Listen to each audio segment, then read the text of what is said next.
Mari, estamos a 1 de diciembre, estamos en el Cefam Rodelillo. Estamos con un programa especial, doble, funcionarios y usuarios normales. Acá está la paciente. ¿Cómo se llama? Javiera, Javiera. ¿Y de qué área eres? trabajadora social. Ah, qué bien. Aquí la guantuchefe va a hacer está a punto de hacer la ceremonia para hacer el tratamiento que corresponde. ¿Puedo callar? ¿Puedo callar?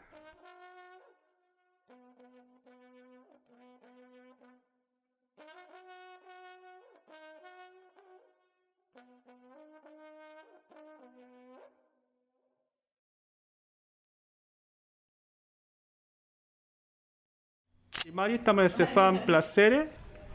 Estamos atendiendo funcionarios y usuarios que se atienden en un tiempo de acá. Estamos en la sala de rehabilitación. Hola, ¿cuál es su nombre?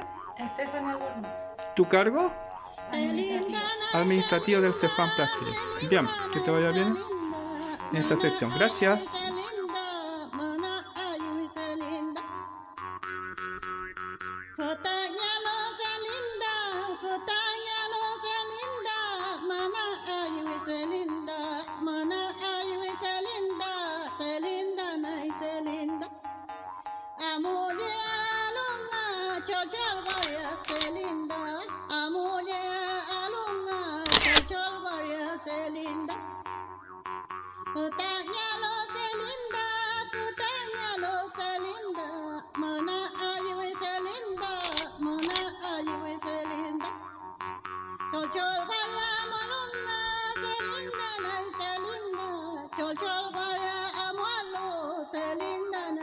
Hoy día estamos a 16 de diciembre de 2023, Cefam La Silla.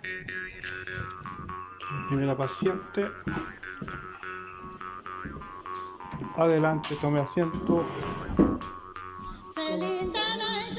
Su nombre es la que viene a control, acá en Plaza.